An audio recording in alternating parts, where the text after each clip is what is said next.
Blood Omen 2 takes place after the third paradox that occurred at the end of Soul Reaver 2. In that cutscene, we saw Raziel be saved from his destiny to become one with the Reaver. However, this reshuffled history and created a new timeline which is explored in Blood Omen 2. What this also means is that we must return to the past, before Raziel's birth as a Seraphon elite, and far before his rebirth as a vampire. Kain is not the wise and benevolent mover of fate of the future. Rather, he is the arrogant and power-hungry vampire that sought to rule Nosgoth. This game is typically regarded as the worst installment within the series, and compared to both its predecessors and its sequel, I would be inclined to agree. The dialogue within this game is mostly functional, and explains certain things to the players, but we do get a lot of exposure to the Hylden, the true enemies behind the curtain. Instead of recapping events, I'll simply remind the reader of the war between the Ancients and the Hylden, which culminated in the Hylden's banishment to the Demon Dimension using the Pillars of Nosgoth.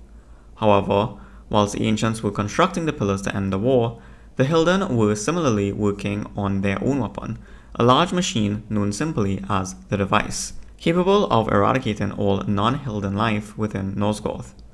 However, the device was never completed before their banishment. Following Kain's refusal to sacrifice himself and therefore cause the collapse of the pillars, the boundary between the Demon Dimension and the Material Realm is momentarily weakened. During this, a powerful foe known as the Hylden Lord slips through the gateway separating the two worlds, and begins working on the Hylden Gate, so that he could bring more of his kind back into this world. He succeeds, and together with his allies, disguised as humans, they travel to the capital of Nosgoth, Meridian. Here they win favor by teaching the humans how to use glyph magic and incorporate it into their society. Using this, the Hylden Lord begins to elevate himself to a position of power in the city. With his newfound power, he revives the Seraphon Order, under the pretext of protecting the city, but in actuality, it is a means of solidifying his own power and influence.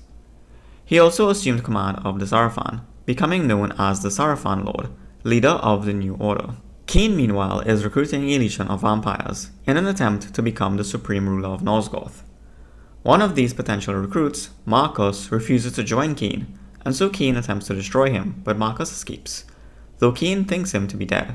Kain's legion marches south until they come to Meridian. One of Kain's lieutenants, Sebastian, allies himself with the Hylden Lord, and leads Kain's forces into an ambush. Kain and the Seraphon Lord meet in single combat, and he somehow withstands the power of the Soul Reaver and so defeats Kain, and claimed the Soul Reaver for himself. Kain's army is scattered, and Kain is presumed to be dead. From the shards of tattered dreams I rose, unwilling, tossed upon tides of pain that flowed and ebbed and left me searingly awake, and more revoltingly, alive. It was then I saw her for the first time. Good evening. We did not expect you to awaken so soon. Already you surprise us. My mind was in fragments like shattered glass. Where am I? I don't remember. Yes. It was said your memory would be affected by your long slumber. That will pass in time. I am Umah, and I am here to help you. Know that your name is Kain, and you were once a power in the land. I know my name, but my past, I remember fragments only. That you awoke at all is a miracle. When we found you, there was but the barest thread of life left in you. We nurtured it, fed it, and now you rise and walk again. And what is this place? You are in the city of Meridian, capital of the land of Nosgoth, the land you once sought to conquer and rule. Tell me, since you remember your name, do you also remember your nature? Of course. Then let me show you the future. You have been asleep for 200 years. In that time, this is what has become of Nosgoth.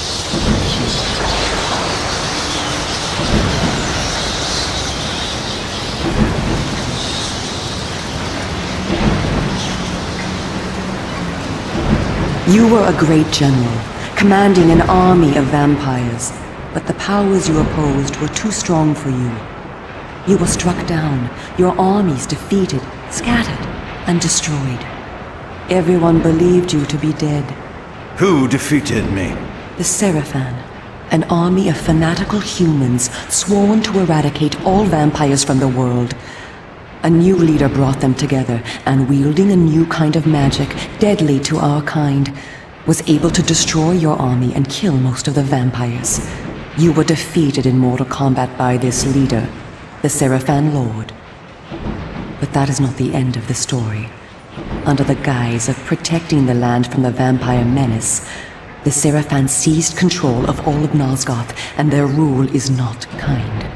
For 200 years, the Seraphan have enslaved the humans under their iron rule, and hunted down and destroyed every vampire they could find. They have not succeeded, however. Not yet. And now, with your help, it is our hope to crush the Seraphan and restore order to the city. The natural order. Vampires preying upon humans. Naturally. You said our hope. Who are you? We are the Cabal, the vampire resistance. We work to undermine the Seraphan at every turn. Kain awakens 200 years after his downfall and finds himself alive once more. He was rescued by Umah, who in turn was acting in the interest of the Cabal, a vampire resistance. She tells Kain about his past and the world as it is now. Kain is eager to strike down the Hylden Lord that defeated him, but Umah warns him that he was not strong enough to face such an enemy, and so needed to train and work alongside the Cabal to defeat their common enemy. Umah and Kain then get separated by a glyph barrier, and so Kain enters the smuggler's den looking for a secret passage that would take him to Sanctuary to meet with the Cabal. As Kain continues his journey, he encounters the first traitor of his former legion, Faustus.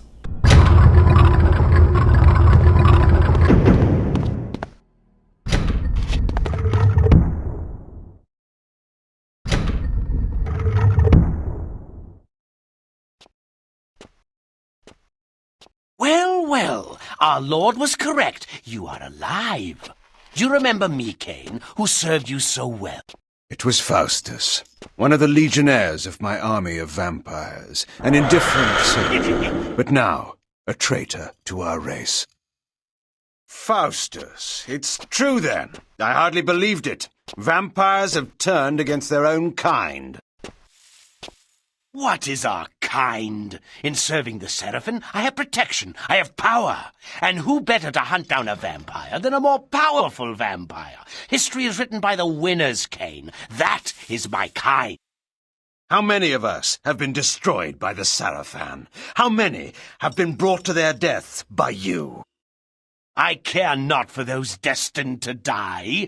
I don't weep for them, and I won't weep for you. Look around you, Faustus. Does your victory seem so assured now? A fleeting setback. Our Lord knows of your presence. He beat you before, and he will bury you now. But you will never know how it ends, Faustus. For I will bury you first of all.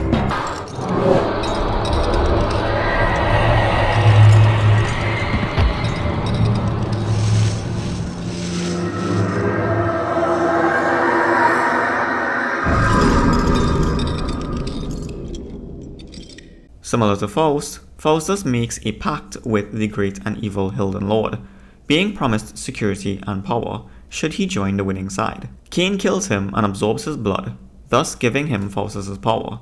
He then continues onward to Sanctuary. At Sanctuary, Kain meets the vampire Vorador, and discovers that he is the leader of the Cabal. Now the last time we see Vorador in this timeline, he was being beheaded by Mobius as part of the Crusades in Blood Omen 1, which was not changed by the Paradox. His appearance is never explained. However, there were plans in Defiance, the final game, to show how Umah would resurrect Vorador using the Heart of Darkness, thus explaining his presence in this game, but the content was cut. Nevertheless, Vorador is alive in this time and speaks to Kain about their common enemy. During their conversation, a messenger informs them that Umah had been captured, and that she possessed important information regarding the Hylden Lord. He sends Kain to rescue her, but to gain passage to where Umah was being kept, he first had to seek out a bishop and speak with him. So, the rumors speak true. Marcus, my old friend. A poor choice of words, Kain. We were not friends. Will you sour this reunion with old grudges? Granted, we parted on poor terms. You tried to murder me? I seem to have failed. You feared my growing powers. You knew they would one day surpass yours. Is that why you begged me to fight at your side when you waged war upon Nosgoth? Begged? I never begged. In your arrogance, you presumed me dead. But I was stronger than you knew. I crawled from my haven and fled into hiding. That's the Marcus I remember. When the Sarafan proved victorious, I knew that my destiny lay with the Hylden Lord. I offered myself to the winning side. I always knew you for a sneaking, cowardly opportunist. How unfortunate that my poor aim caused you so much suffering. This time, you will die completely, I promise you. No, Kain. Once more you underestimate me. The dark gifts manifest differently in each of us. Over the years during your absence, my powers have increased enormously. I now have the power to charm all living things, to subjugate their minds and make them do my bidding. You will kneel to me, Kain, and the Hylden Lord will be pleased with my new slave. Now, obey me. What? Impossible! What manner of creatures have you been practicing on? Dull mortal fools, with their minds full of commerce and dung? My mind is far too strong for your powers. No matter. My mental powers still allowed me to read your thoughts. You seek the Bishop of Meridian, do you not? He has some information that you require. A clever trick. I will ensure that you never get that information. You may find the good Bishop, Kain, but when you do, he will be dead. Not if I reach him first. Kain comes across Marcus, who he had assumed to be dead. Marcus has learned how to charm others using only his mind, and attempts to use his newfound ability on Kain, who resists it. However, Marcus sees his thoughts, and knows that he sought the bishop, and so takes off ahead of him to charm the bishop instead, so that Kain could never achieve his goal.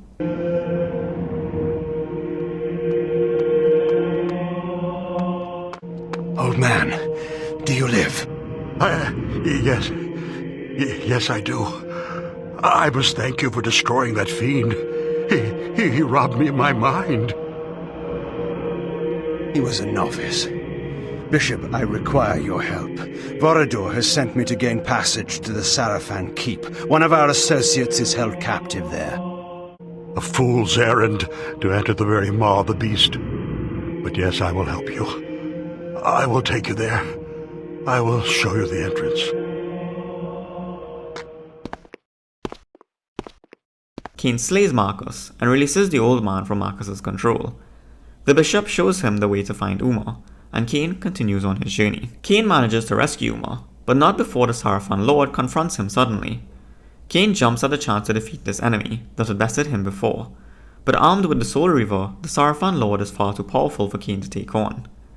Umah transports them back to Sanctuary, where she tells them of the Nexus stone, an artifact capable of quelling the power of the Reaver. Whoever wears this artifact will not be affected by the blade. Kain eagerly sought this artifact, and advised the Cabal that when he did retrieve this artifact, it would be his and his alone.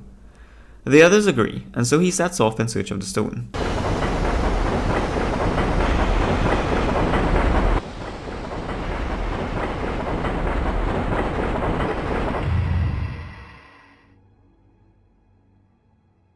Behold the great Kain, now a common thief.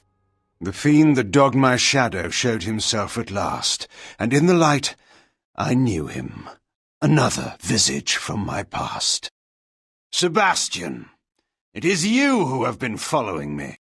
And how long it took you to discover it. My master sent me to prevent your meddling further, and now you must die. Your master knows his days are numbered. I might have spared your life by asking that you join me, but I learned that lesson 200 years ago. You arranged the ambush that destroyed my army. You sold yourself to our enemy. I dealt the blow that cost you the war. Glorious, was it not? So many killed so quickly, and all my doing. I never learned why. Did you think I would serve while you ruled Nosgoth? You and not I? The Hylden Lord knows how to value me. I am to rule by his side and achieve what you never could. You fool! You think that butcher will permit you to live one moment longer than he has need of you? I will save you from your disappointment, Sebastian, and kill you now. I have waited 200 years for the pleasure of killing you with my own hands. While you have been sleeping, my powers have been increasing. You haven't the smallest chance of defeating me.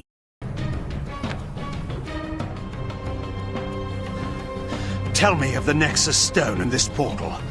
What is its purpose here? Speak, and I will spare your life. Come, Kain. You lie in your throat and we both know it. You are going to kill me. Indulge me then, before you die. I'll tell you so that I may see your face when you learn. You are powerless. You cannot win. Your death is inevitable. The Nexus Stone's portal leads to an ancient device, deep underground, that will spell your destruction, Kain. A new reign will begin in Nosgoth. What is the purpose of this device? How will it serve the Hylden Lord? Alas, he has not entrusted me with that knowledge. But soon everyone will know it. His plans are even now coming into fruition. Where is the device? Where under the earth? It lies beneath Meridian. Seek for it if you will. I die happy in the knowledge that all your efforts will be wasted. Oh, Sebastian. Our destiny could have been glorious. The land was ours for the taking. History would have been rewritten in our image. But not everyone shared my vision. And now your time is up. Your death will only make me stronger. I hope that knowledge comforts you in your grave. Kain enters a factory where the stone is being kept. There he encounters Sebastian, the vampire that had led his former army into the trap that would be their downfall. Before killing the traitor, Sebastian tells Kain of the device created by the Hylden that would mean the end of everything in Nosgoth. Kain relays this information to Vordo, who advises him to seek a Seer, who would know more than he. The Seer informs Kain that the only person who would know how to destroy the device would be the Builder. However, he is locked inside the Eternal Prison, where time means nothing. The only way to gain entry is by using her blood, to grant himself the power of telekinesis. Kain drinks her blood, but soon after the Hylden Lord finds them and attacks, burning the Seer's house down. She teleports Kain to safety and stays behind. Her fate is unknown. Kain enters the chamber that she had sent him to, and discovers a monster, whose purpose it was to feed and supply power to the device. This monster directs him to a passage that would take him to the Eternal Prison, and also tells Kain about the Hylden. Kain listens and then goes to find the Builder inside the Eternal Prison.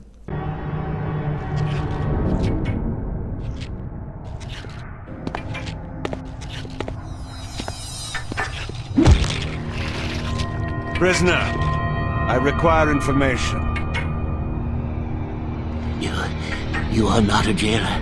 I beg you, release me. First, you must answer me. I seek a prisoner in this place, a builder. He created a large device that lies below the city of Meridian. Seek no further. I am he. How fortunate. I intend to destroy this device. I was told only you can tell me how. I can indeed help you. But in return, I need an end to my suffering. Tell me of the device and I will grant you any request within my power. Yes, the device. The device was built as a weapon eons ago when two races warred with each other for dominance of Nosgoth. It houses an ancient creature whose very mind is capable of killing any living thing with but a thought. The device was to channel the mental energy of this creature and direct it onto Nosgoth. It would attune the creature's mind to kill all living creatures except for my race. Before it could be completed, however, I was imprisoned here, and the rest of my race was banished to another far more terrible realm. So this device was never finished, and yet the creature still lives within it. It was dubbed the Mass. It is eternal and deadly, yet harmless without a channel for its mind. But we never completed the weapon. We needed a way to send its energy out of the device and into the land itself. We needed a conduit throughout the cities, a network, if you will. But once this network was created, the device would channel the mental energy of the Mass and send death upon our enemies. You say a network, placed like a web throughout a city. We never completed the network. We never used the device. But the Sarafan Lord will. The glyphs. He is using the glyphs to channel the Mass, to wipe out the city, humans and vampires alike. That must be his plan. If this is indeed true, you must act quickly. It would be too large a task to destroy the device itself. You must kill the Mass itself. You said this creature was eternal. It has a simple weakness. Blood is like poison to its system. And not any blood, but pure blood from the elder races. My blood. My blood will poison and kill the creature. Drink from me, vampire, and use my life's blood to kill that which I created out of arrogance and pride. Kill me so that the Mass will die, and the device will be destroyed. You have suffered here an eternity, poor wretch. I will grant you release from your prison, and I will carry your blood in my veins. I will bring the Sarafan Lord's plans tumbling before him.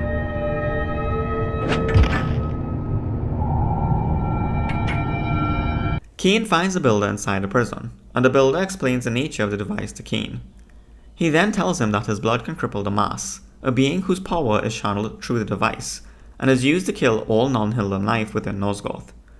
This would be facilitated thanks to the glyph magic now omnipresent across Nosgoth, thanks to the Hylden Lord's influence over the humans.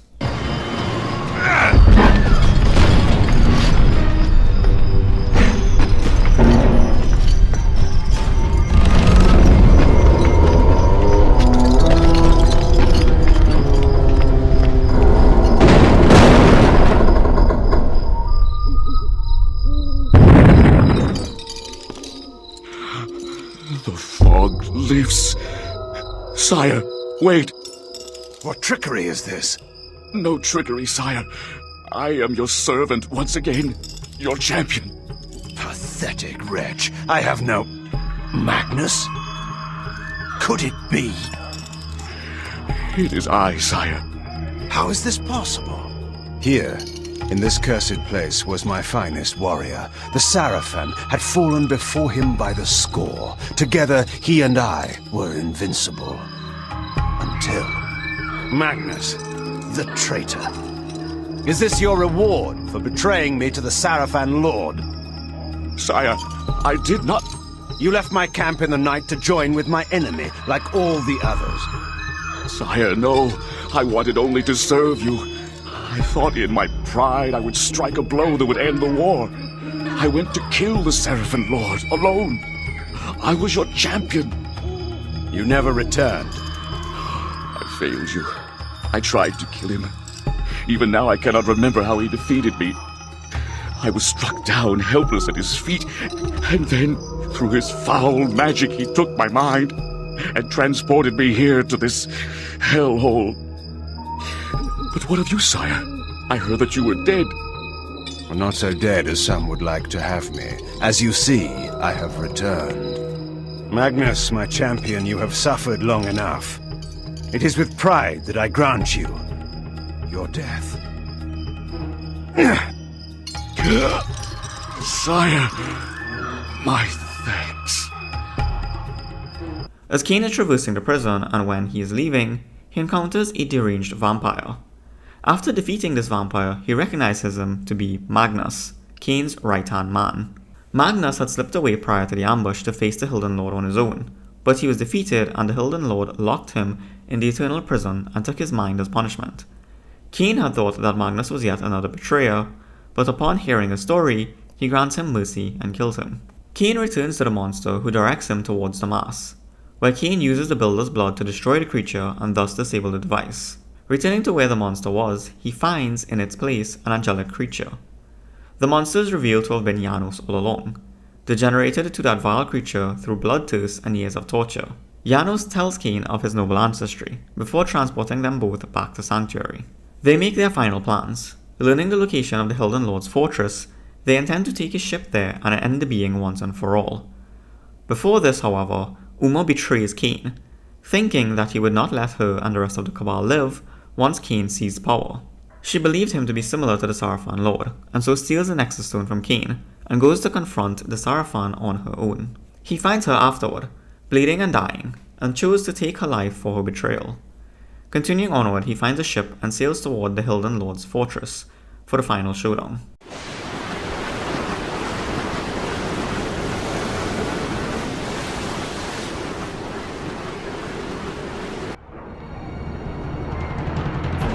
The charlatan emperor rears his head. You are far from home, Dark One. Spare your speeches, demon.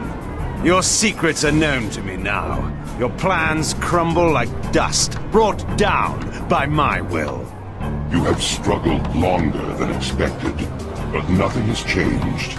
You see before you your death. Know you not that your vaunted device is destroyed? Your hope of controlling Nosgoth lies in ruins. This world is mine. You understand nothing. You are a degenerate remnant of a cursed race, doomed to walk the night as a parasite. Your life as easily snuffed out as those you feed on to survive. My race is but a warped parody of our former beauty. We are, like you, fallen gods, scratching for our former power. We will prevail.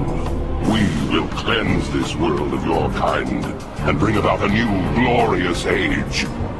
Die, Kain. The Nexus Stone. Fitting, isn't it? The very item you used to defeat me now turned against you. You're finished. It matters not. The gate remains open, and even as we speak, my army, the likes of which this soft world has never seen, prepares to enter. Nosgoth is still mine for the taking. Kain lowers the defenses to the stronghold, allowing Janos and Vorador to enter. However, the latter is injured by the Sarafan Lord, and so Janos stays to tend to him whilst Kain battles the Hylden Lord. Janos enters to fight halfway through, but he is defeated by the Hylden Lord and cast into the demon dimension. Kain then slays the Hylden Lord and goes on to rule his new empire. You have won the battle, but the war between your kind and mine will never end. Our banishment in the demon dimension also ensures our immortality. One day, we shall return. Should your kind breach that place of banishment again, I will be waiting. You will not live that long. I have lived long enough to dispose of you.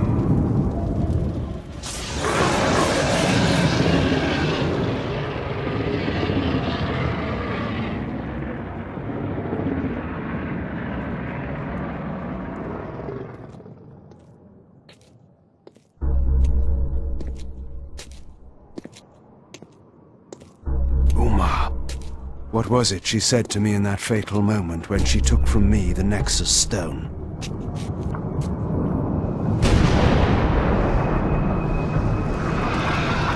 How would my rule differ from that of the Sarafan Lord? If you had lived, Umah, you would have learned the difference. You should have trusted me. The war was over, and yet there was another battle to be fought. The cruel masters of Nosgoth, the Sarafan, now leaderless, still had to be put down. There were cities to be rebuilt, and order to be restored, and a new rule. My rule would then begin. To the victor go the spoils. At last, Nosgoth would be mine.